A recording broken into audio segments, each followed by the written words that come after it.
Breaking news! China binasos ang Japan.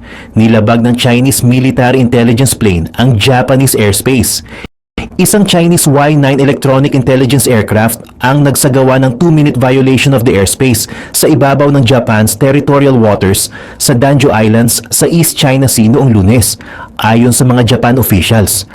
Samantala, sinimulan ng US Navy at Marine Corps ang mga drills kasama ang South Korea noong Lunes habang nasa Guam noong Sabado.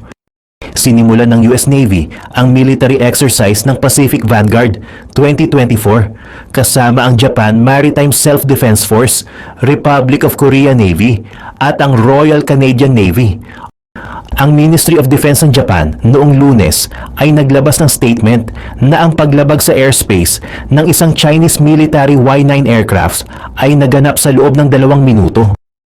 Naglabas din ang MODI ng larawan ng sasakyang panghimpapawid kasama ang isang mapa na nagpapakita ng flight path nito. Ang Chinese aircraft ay nagsagawa ng isang circuit pattern flight nang gumawa ito ng diversion mula sa circuit upang tumawid sa Japanese airspace sa ibabaw ng Danjo Islands. Bago bumalik sa track nito at pagkatapos ay magsagawa ng mas maliit na circuit flight bago bumalik sa west patungo sa China. Ang Danjo Islands ay isang maliit na grupo ng isla na walang nakatira sa East China Sea na nasa kanluran ng pangunahing isla ng Kyushu. Ito ang unang pagkakataon na inilabas ng Japan sa publiko ang hayagang paglabag ng Chinese military aircraft sa airspace nito. Ang Chinese military aircraft at unmanned aerial vehicles ay regular na umaandar at bumibiyahe sa international airspace sa labas ng Japan, habang ang JASDF naman ay nag-aagawan ng fighter aircraft nito upang subaybayan ang parehong Chinese at Russian aircraft na lumilipad sa Air Defense Identification Zone nito. Nakakita rin ng Japan ng mga Chinese UAV na dumaan malapit sa Yonaguni Island na nasa 68 miles sa silangan ng Taiwan habang nagsasagawa ng reconnaissance flight sa palibot ng Taiwan. Noong Biyernes, naglabas ang Joint Staff Office ng Japan ng statement na nagsasaad na isang Chinese UAV ang lumipad mula sa Philippine Sea at dumaan sa pagitan ng Yonaguni Island at Taiwan at pumasok sa East China Sea. Lumipad din ang pangalawang Chinese UAV mula sa Philippine Sea na dumaan sa pagitan ng isla ng Yonaguni at Taiwan at pumasok sa East China Sea.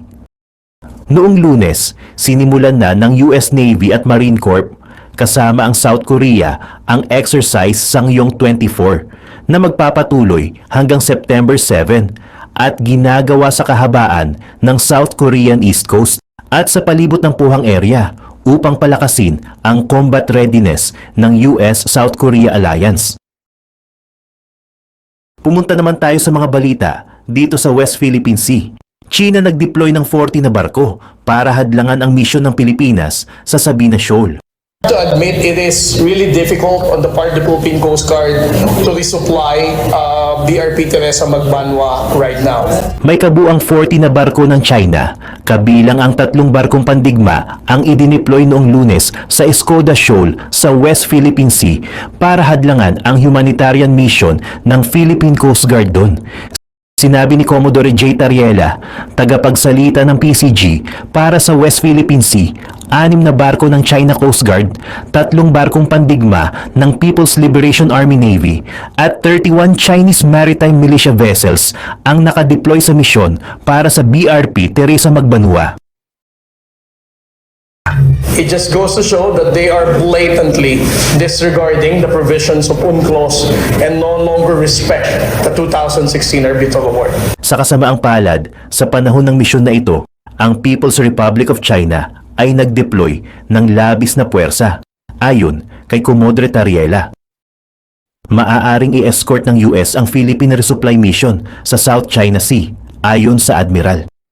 Maaaring i-escort ng mga barko ng Amerika ang mga sasakyang pandagat ng Pilipinas sa mga resupply mission sa South China Sea, sinabi ng isang nangungunang admiral noong Martes, na tinatawag niyang isang ganap na makatwirang opsyon na nangangailangan ng consultation sa pagitan ng mga treaty allies.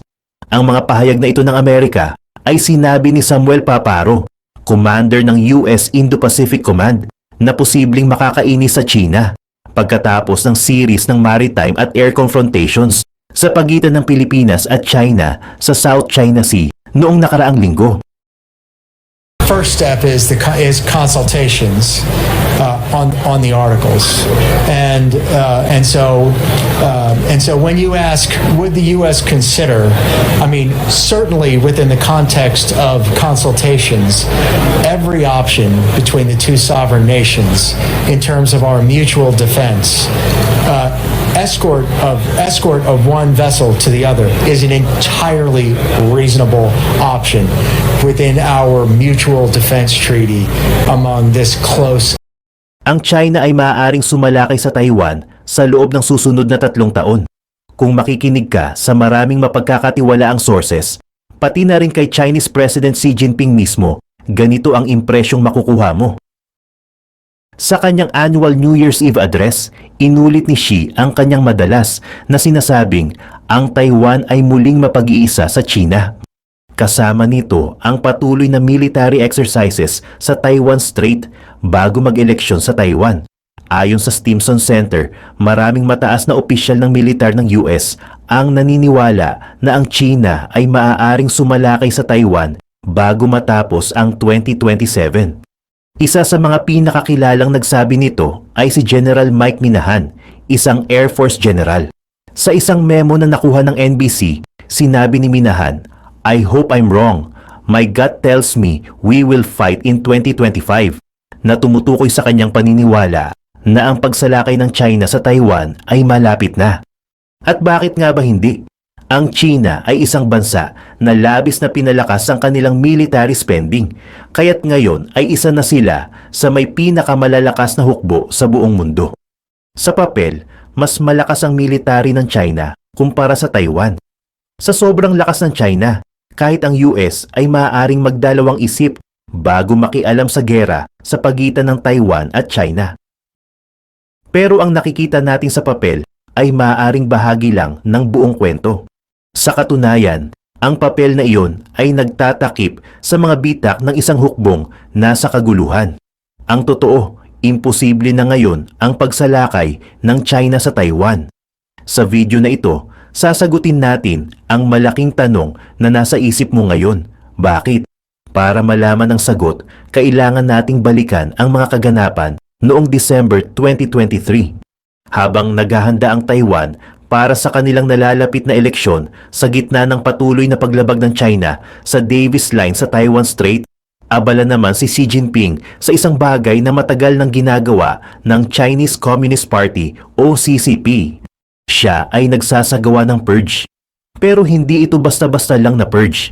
Sa nakaraan, ang mga purge ni Xi, katulad ng sa mga nauna sa kanya, ay nakatuon sa pagtanggal ng mga hindi tapat para mapanatili niya ang kanyang kapangyarihan. Ito ay isang taktika na matagal na nating nakita sa mga totalitarian states. Si Stalin, halimbawa, ay nagtanggal ng daan-daang dating kaalyado at mga pinaghihinalaang kalaban noong siya ang namumuno sa Soviet Union. Si Saddam Hussein ay gumawa rin ng katulad na hakbang sa Iraq. Para kay Xi, ang mga purge ay maaaring hindi kasing delikado, pero ito ay talagang epektibo. Ngunit ang purge sa pagtatapos ng 2023 ay hindi lang tungkol sa pagtanggal ng mga opisyal na hindi sapat ang ginagawa para sumunod sa linya ng partido o kaya naman kay Xi. Sa halip, nakatuon ito sa siyam na senior military officers kung saan 3 sa kanila ay bahagi ng China's Rocket Force. Ito ay isang hakbang na malamang na nagpapahiwatig ng darating na parusa para sa mga opisyal na iyon. Naniniwala ang ilan na ang purge na ito ay maaaring unang hakbang pa lamang at inaasahang magpapatuloy sa 2024. Ayon kay Alfred Wu, isang associate professor sa Singapore's Lee Kuan Yew School of Public Policy, more heads will roll. Ibig sabihin, hindi pa tapos ang purge na nakatuon sa Rocket Force. At ang nakakaintriga dito, hindi ito ang unang pagkakataon na nagkaroon ng biglaang pagkawala ng mga kilalang opisyal ng China noong 2023. Noong unang bahagi ng taon, ang dating Defense Minister na si Wei Fenghe na dati ring namuno sa People's Liberation Armies o PLA Rocket Force ay biglang nawala ng walang bakas. Ang taong pumalit sa kanya bilang Defense Minister, si Li Shangfu, ay nakaranas ng parehong kapalaran. Siya ay tinanggal sa posisyon noong October matapos mawala ng ilang buwan. Isa sa mga deputies ni Shangfu ay kasama rin sa mga ministro na tinanggal sa pinakabagong pagpapakita ng kapangyarihan ni Xi Jinping. Nang tanungin noong August kung bakit tinanggal si Wei Fenghe sa kanyang posisyon, mabilis ang sagot ng tagapagsalita ng Defense Ministry ng China. Ang PLA ay walang tolerance sa corruption. Dito natin mas makikita ang dahilan ni Xi Jinping para sa mga purge. Maaaring napansin mo na ilang beses na nating nabanggit ang PLA's Rocket Force sa video na ito. Si Feng He ay dating pinuno ng grupo at 3 sa 9 na opisyal na tinanggal noong pagtatapos ng 2023 ay mataas na opisyal rin ng Rocket Force. Ang Rocket Force ay dapat sana'y pinakaprestihiyosong bahagi ng PLA. Ang grupong responsable sa pagdevelop ng mga armas na gagamitin hindi lang para atakihin ang Taiwan, kundi para palakasin ang nuclear threat ng China hanggang ito'y maging katapat ng US at Russia. Ngunit ang ningning ng grupong ito ay nawawala na. Noong January 2024, naglabas ng ulat ang Bloomberg na nagsasabing, ayon sa US intelligence, maraming kakulangan sa mga missile na ginagawa ng Rocket Force para kay Xi. Ang headline, maraming missiles ng China ang napuno ng tubig imbis na fuel. Sinundan ng Federation of American Scientists o FAS ang ulat na ito at naglabas din ng sarili nilang report. Sa kanilang ulat, pinatotohanan ng FAS ang ilan sa mga sinasabi sa Bloomberg report, kasama na ang mga missile silo lids na hindi lubos na gumagana. Ibig sabihin, hindi maaasahan ang mga ito na magbukas o magsara kung sakaling kailanganin ng Beijing na mag-launch ng nuclear missile. Mas nakakaalarma pa, ayon sa intelligence, ang ilang missile silo fields ng China ay maaaring may mga bahagi o kahit buong stages na napuno ng tubig imbis na rocket fuel. Hindi na natin kailangang sabihin pa, pero sasabihin pa rin namin, hindi pwedeng mag-launch ang rocket kung walang fuel. Ang mga natuklasan na ito ay nagdudulot ng pagdududa sa halos lahat ng ulat na nakikita ng mundo tungkol sa lumalakas na nuclear capabilities ng China sa nakaraang 3 taon. Ang military modernization ay nasa harap ng mga plano ni Xi mula nang siya'y maupo. Ayon sa Arms Control Association, ang China ay may hindi bababa sa 410 nukes at may ilang nagsasabi sa US na abot ito sa 1,500 katumbas ng US at Russia pagsapit ng 2035. Ang mga nukes na ito ay kailangan ng missiles para makarating sa kanilang mga target. At bago lumabas ang mga ulat na ito, ang China ay tila nangunguna sa larangang ito. Noong November 2023 lang, iniulat ng The Telegraph na ang US Department of Defense ay nagtatrabaho sa isang bagong Intercontinental Ballistic Missile o ICBM na kayang umalis sa Earth's atmosphere, maglakbay ng malalayong distansya ng 20 beses ang bilis sa tunog bago tumama sa target. Ngayon, ang lahat ng mga ulat na ito ay pinagdududahan na. Sa loob ng maraming taon, ang mga missiles na ginagawa ng Rocket Force ay isang mahalagang bahagi ng multifaceted threat na inihaharap ng Beijing sa mundo. Ngayon, na alam natin na ang ilan sa mga ito ay tila napuno ng tubig imbis na fuel, isang malinaw na tanong ang lumilitaw. Gaano karami? Ito ba ay kaso ng ilang isolated acts ng mga opisyal na nagtangkang mag-shortcut para makasabay sa kagustuhan ni Xi na mag-modernize? O ang problema sa tubig ay laganap na kaya't apektado nito ang malaking bahagi ng missile supply ng China? Hindi natin alam ng tiyak, pero maaari tayong mag-speculate. Ang pinakabagong purge ni Xi ay tila direktang tugon sa mga depektibong rockets na ito, lalo na't 1/3 ng mga miyembro ng partido na ngayon ay nawala ay bahagi ng Rocket Force.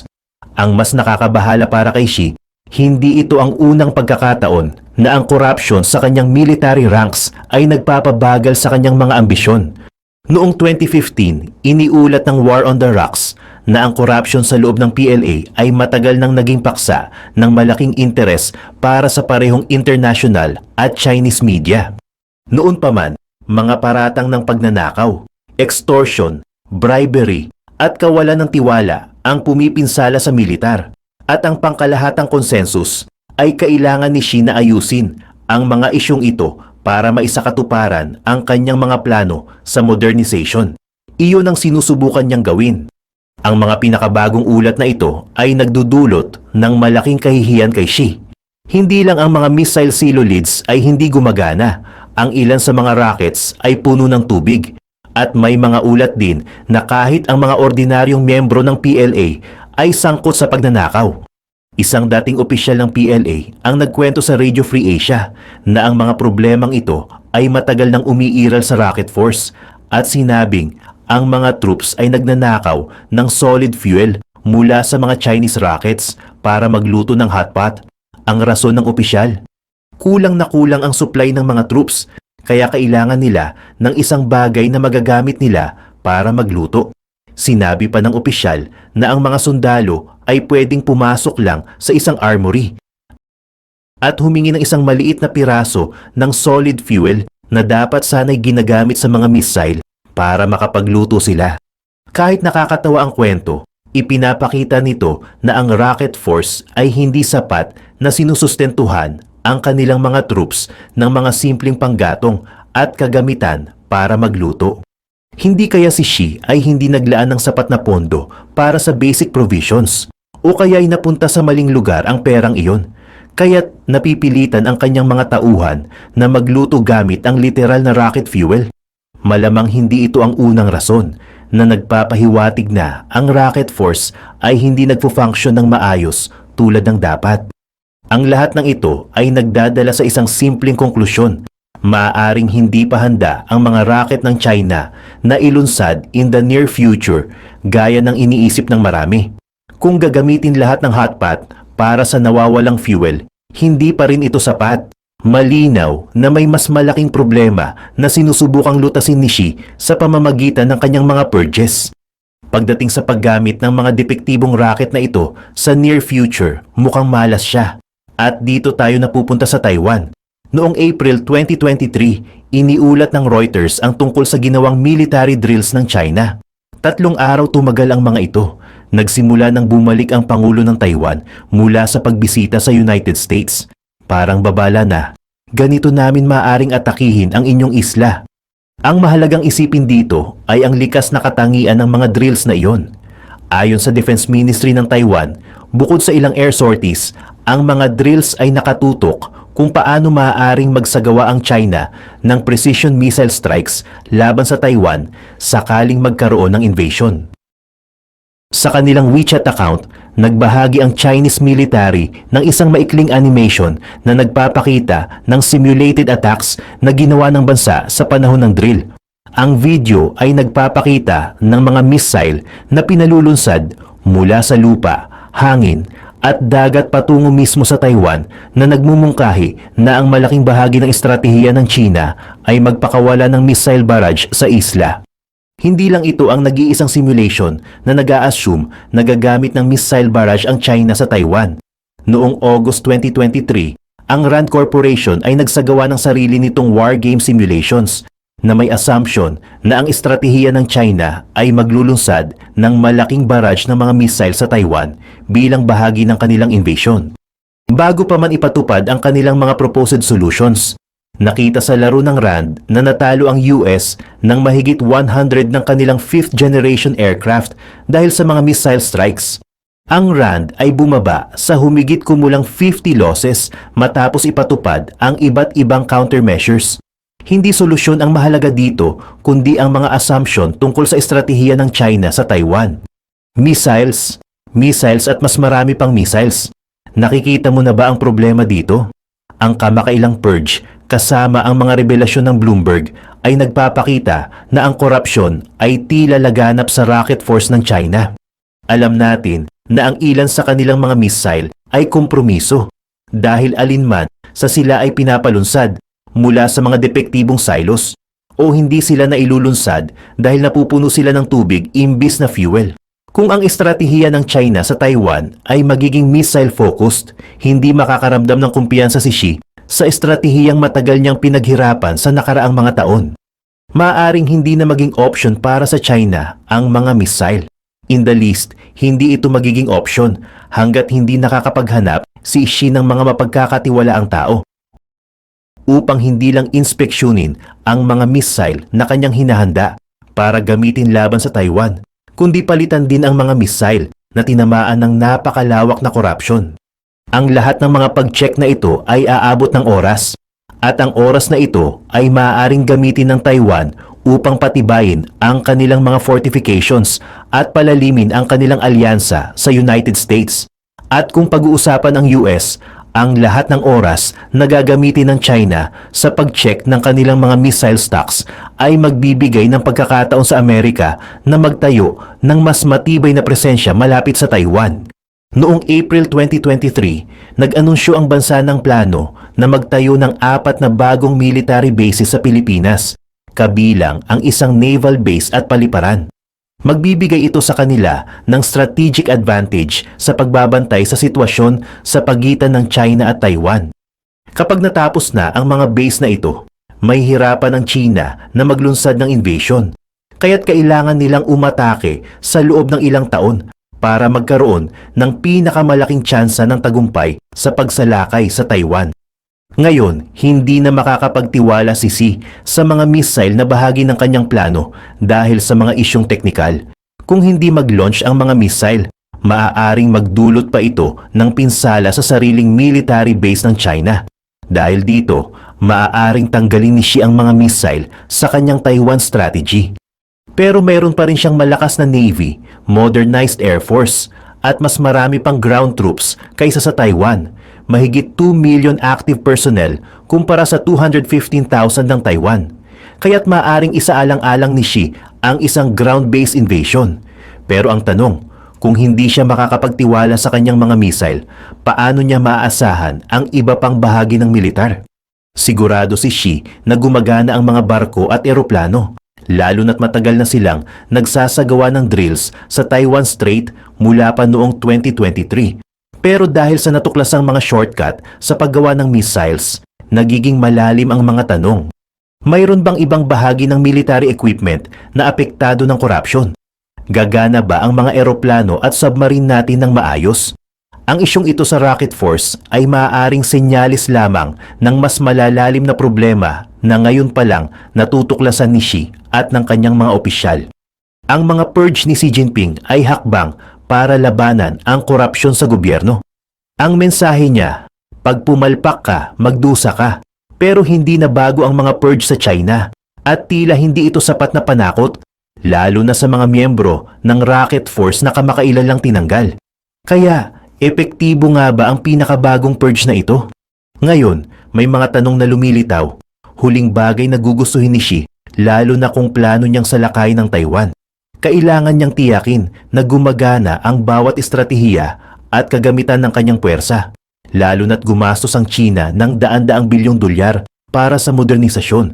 Hindi siya pwedeng sumabak sa Taiwan nang walang tiwala sa resulta ng kanyang mga hakbang. Kung magpasya siyang sumalakay sa susunod na ilang taon, haharapin niya ang sitwasyong puno ng kawalan ng tiwala. Ang bawat purge ay nagbabawas ng moral ng militar. Isipin mo ang isang high-ranking officer pagkatapos ng December 2023 purge. Imbis na mag-focus sa estratehiya, natatakot ka at nag-aalala, lalo na kung kakakita mo lang ng mga kasamahan mong natanggal. Kung may kutob ka na target ka ng purge, malamang ikaw na nga ang susunod. Si Christina Chen mula sa Taiwan Institute for National Defense and Security Research o ENDSR ay nagsabi na magiging malaking issue ang moral ng China sa hinaharap. Bawat pagtanggal ng opisyal ay nagpapahina sa kakayahan ng militar na lumaban at ang epekto nito ay nararamdaman hanggang sa pinakamababang ranggo. Kahit hindi alam ng mga sundalo ang dahilan ng mga purge, mararamdaman nila ang epekto nito sa pamunuan. Ang dating mahusay na estratehiya ngayon ay nalulunod sa kalituhan. Mga bagong tao ang aangat at maaaring magkasalungat sila sa mga natitirang opisyal.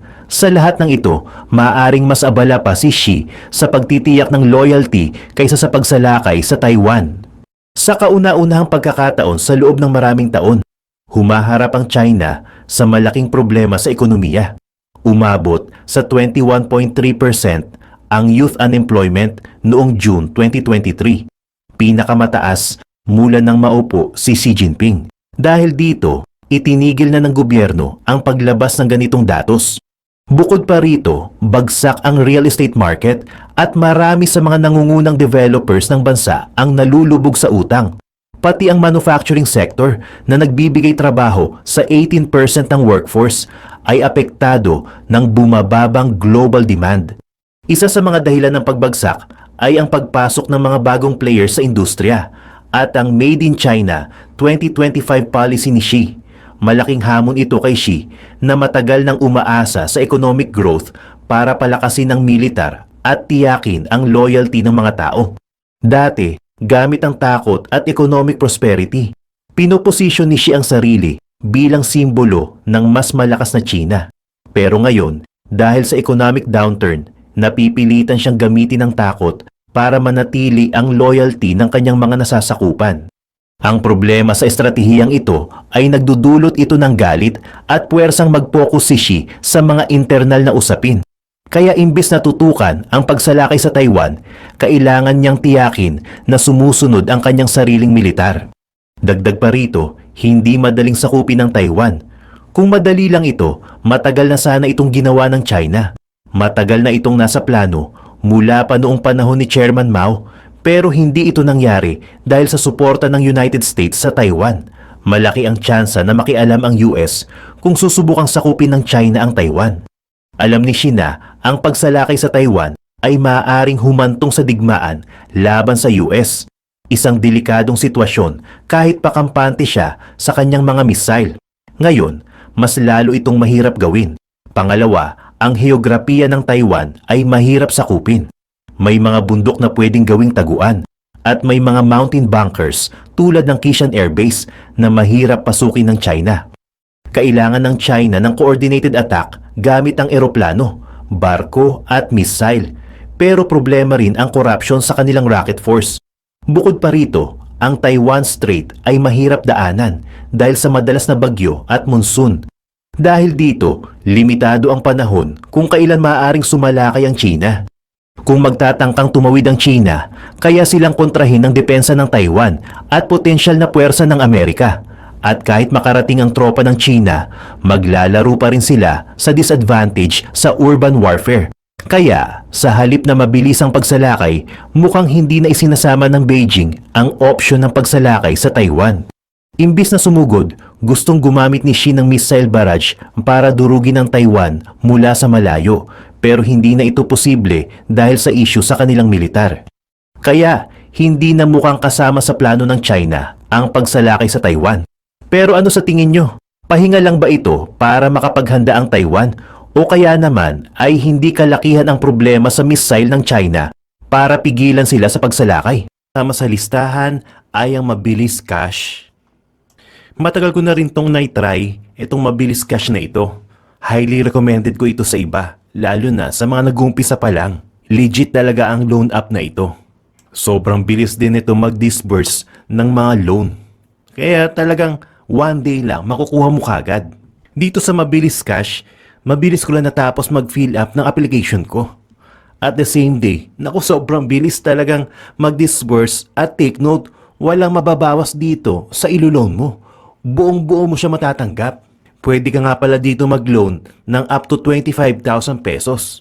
So ako, yung unang loan ko dito is in-approve nila ng 300 pesos. Ito yung unang loan na kasi sinusubukan ka nila. Pero at least walang mababawas dito. At nung binayaran ko siya is 345 pesos. So ayun, 45 pesos lang yung binayaran ko. Pero yung next na loan ko, medyo tumaas na yun. Umabot na yon ng 2,000 pesos. So yung 300 pesos, parang sinubukan ka lang nila. Ngayon, kung binayaran mo yon, tataasan nila yung loan amount na pwede mo makuha. 2,000 pesos. Tapos pagkatapos ko mabayaran ng 2,000 pesos, ang next loan amount naman ay 5,000 pesos. Talagang nagle-level up siya, no? Habang binabayaran mo siya. Habang nakikita nila na good payer ka naman at hindi ka nalilate sa due date mo. Pero ngayon, nabalitaan ko, medyo stricto na ang mabilis cash. Dahil dito, pag nag-advance payment ka, it's either mabawasan yung credit limit mo or hindi ka na nila pag-reloanin. Di ba kakaiba yun? So yun yung ano nila. Siguro dahil hindi sila tutubo sa penalty mo, no? Kaya ganun na nangyari. So kung may naka-experience sa inyo ng ganito, i-comment nyo naman sa comment section para malaman namin. At dito nga pala, nakakatuwa kasi kung magkano yung inilagay mo na sahod mo is yun din ang magiging